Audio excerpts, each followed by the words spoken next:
Salam saudara semua, selamat pagi dan selamat berhari Minggu. Di sini saya akan sharing core material kita yaitu lawatan Roh Kudus. Di sini saya akan membacakan Kisah Para Rasul pasal 2 ayat yang ke-38 sampai 47. Jawab Petrus kepada mereka, "Bertobatlah dan hendaklah kamu masing-masing memberi dirimu dibaptis dalam nama Yesus Kristus untuk pengampunan dosamu. Maka kamu akan menerima Roh Kudus, sebab bagi kamulah janji itu dibagi anak-anakmu dan bagi orang-orang yang masih jauh, yaitu sebanyak yang akan dipanggil oleh Tuhan kita." Dan dengan banyak perkataan lain lagi, mereka memberi suatu kesaksian yang sungguh-sungguh, dan ia mengecam dan menasihati mereka, katanya, "Berilah dirimu diselamatkan dari angkatan yang jahat ini." Orang-orang yang menerima perkataan itu memberi diri dibaptis, dan pada hari itu jumlah mereka bertambah kira-kira 3.000 jiwa.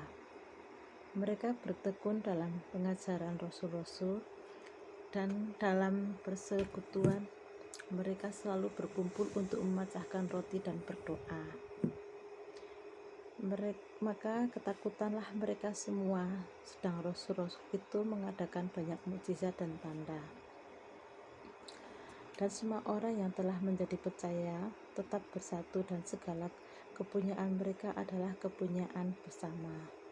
Dan selalu ada dari mereka yang menjual harta miliknya, lalu membagi-bagikan kepada semua orang yang sesuai dengan keperluan masing-masing.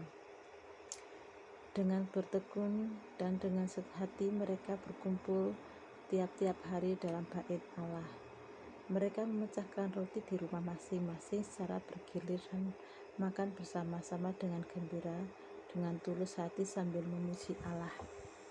Dan mereka disukai semua orang, dan setiap hari Tuhan menambah jumlah mereka dengan orang yang diselamatkan. Haleluya, betapa baiknya Tuhan.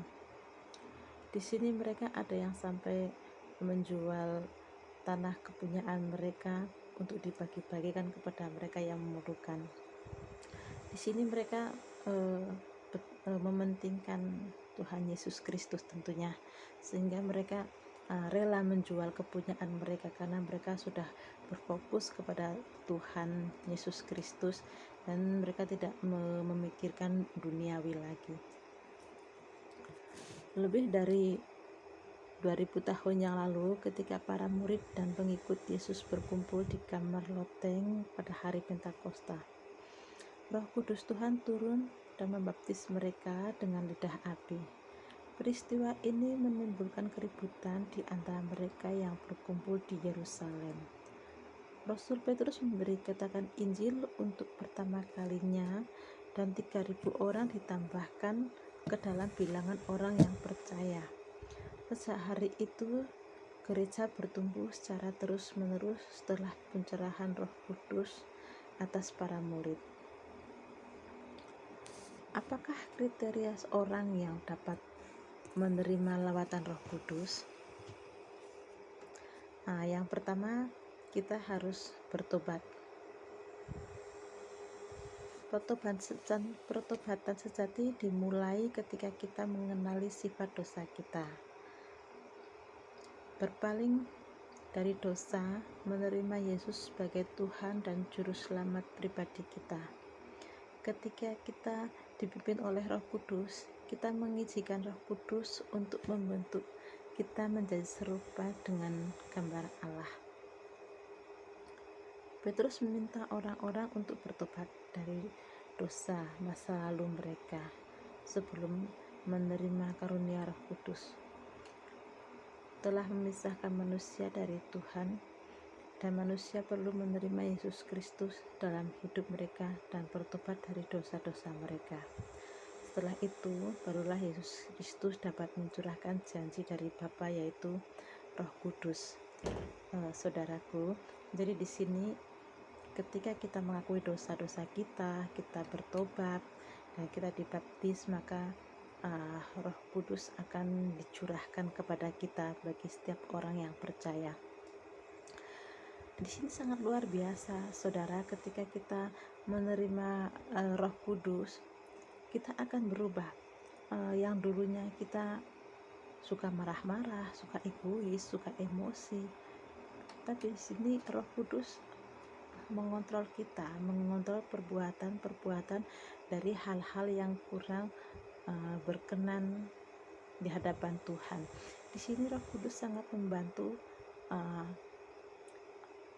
meluruskan jalan kehidupan kita, yaitu kita harus lebih ingat lagi sama Tuhan Yesus, kita lebih ingin memiliki hubungan intim dengan Tuhan, kita harus lebih beriman lagi, harus lebih bersungguh-sungguh iman kita kepada Tuhan.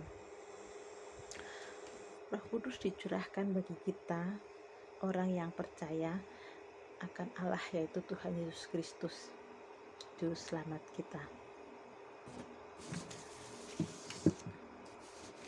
Roh Kudus dalam diri kita merupakan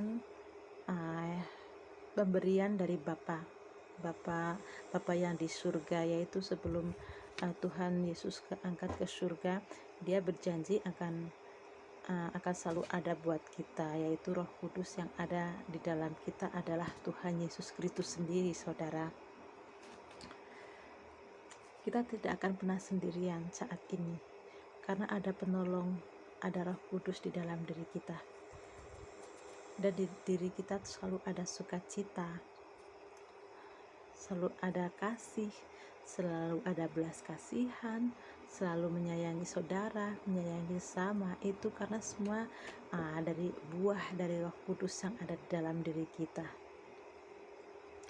Saudara, marilah kita semua meminta Roh Kudus untuk memampukan kita dalam menjalani hari-hari yang kita jalani saat ini, apalagi di masa-masa pandemi.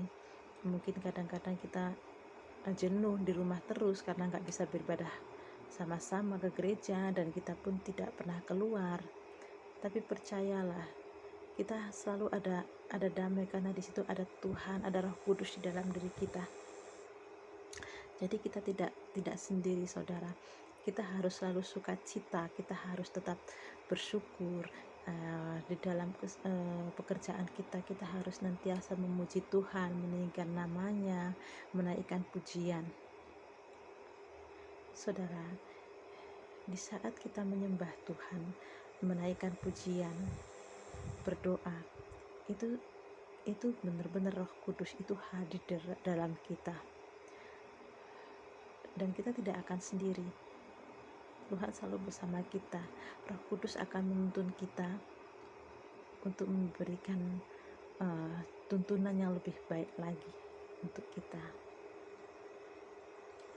Tuhan Yesus, marilah kita tetap mendekatkan diri kepada Tuhan, supaya dipenuhi oleh Roh Kudus dan diperbaruilah selalu tiap hari.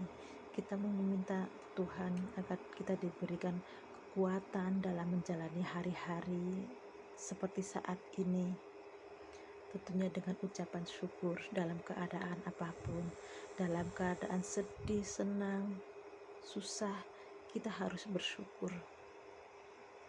Tiap hari kita disertai oleh Roh Kudus. Tiap hari Roh Kudus memampukan kita dalam menjalani hari-hari kita, dalam beribadah, dalam beraktivitas.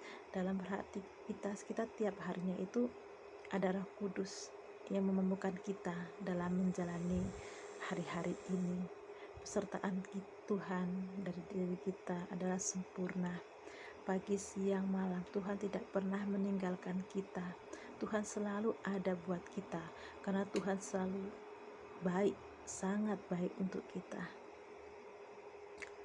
Saudara, terima kasih. Shalom, Tuhan Yesus memberkati. Amin.